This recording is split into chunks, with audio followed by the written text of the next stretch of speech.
We need to limit how long politicians serve. Nathan, what truly seems broken beyond repair is common sense within our American society. We want no deficit spending, but how dare the government cut Social Security or Medicare? We want no new taxes, but we complain when cops are laid off. We say kick out all the incumbents, but then routinely give our local congressman high marks. In other words, we each think that we're okay, but our neighbors are sucking the country dry. What appears to be fundamentally broken is our collective logic.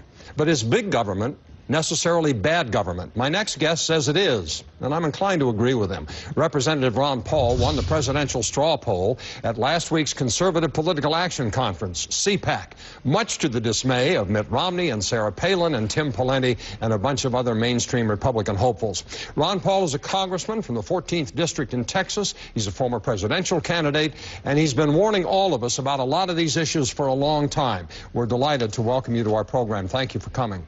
Thank you, Jack. Good to be with you. Let me bounce two numbers off you. Recent CNN polls, 86% of Americans think our government is broken. 75% of Americans think government officials are dishonest.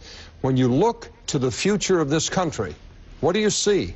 It's because we're broke, and the people now feel like they've been lied to. They call them dishonest, and there's a lot to that. Politicians tend to say things and they don't follow through, whether it's in the category of lying or not, but it certainly is a lot of untruths that are passed around out there.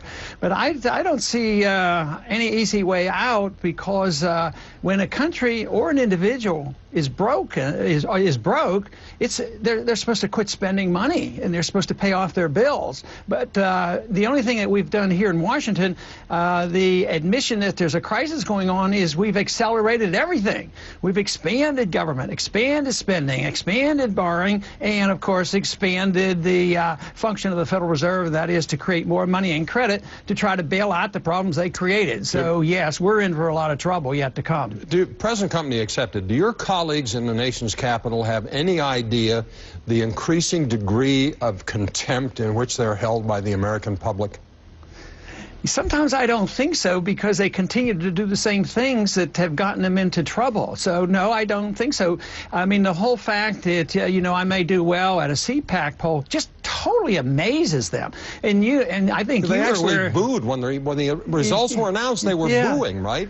Yeah, and I think you're aware of the fact that a lot of young people, matter of fact, the people that came to CPAC were young people, a lot of college people, and you would think that the leadership would say, well, what is it that attracts the young people to what you're saying? But I've never had anybody in the Republican Party ask me anything like that. Why? They don't seem to be interested. They want me to just disappear, and yet I think I've tapped into something, and at least there's a lot of people responding. But I have no political clout here in Washington. I don't have any power. So I don't understand that either. I can remember during the primaries. I mean, I used to get email from your supporters by the bushel basketful almost every day. It was astonishing to me, the organization and the depth of the support you had. Why doesn't your message resonate with the establishment in Washington? Well, it challenges the status quo. It challenges what they've been saying for so many years. I don't think they want to say, oh, we made a mistake, we were at fault. Yes, we should have been more cautious about what we do overseas. They do not want me to have anything to say about foreign policy. And I take an older Republican position on this, the old right position and a constitutional position. I think we should be cutting back. I don't think we should be spending $1 trillion a year on militarism around the world. And it's not only the Republicans, but the Democrats want to do it too. Let me ask you about something you said right at the beginning of the segment, that there's a bankruptcy in our future. Our national debt is at $12 trillion. The expectation is it'll be $19 trillion at the end of the president's first term. That's 3 years, a little less from now. We have probably $35 to $50 trillion in unfunded liabilities for Medicare and Social Security. No clue where that money's going to come from. How long before this country goes belly up, and what form will it take, do you think, when we roll over? Well, that's a big question, and if we don't clean up our act, it can be very bad, very dangerous, and political chaos could ensue.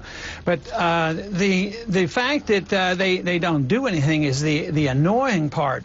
But I just think that within 2 or 3 years, the country is technically bankrupt. If you or I were in business and ran like this, we would have to declare bankruptcy. Governments print print money so they can get away with it. But we are insolvent, and the debt will never be paid for. That's a hard thing to accept. But you can't pay for this debt. But a debt will be liquidated. The market always liquidates debt, and governments always liquidate debt by destroying the currency. They pay off their debt with bad money, and that's what we're in the process of doing. We took the bad debt of those banks and we dumped it on the American taxpayers deliberately. So it's a transfer of wealth right now that's going on. And ultimately it destroys everybody's savings and all of our assets, the worth of all of our homes, businesses, etc. Congressman Paul, thanks for that uplifting discussion. It's great to have you on the program. I wish you'd run again, and I wish the American public would start listening to you, but I guess, you know, wishes are wishes. But anyway, thanks for sharing your thoughts with us today. In spite of it, I'm still an optimist because the young people are listening. All right, partner. Thanks very much. Congressman Ron Paul from Texas.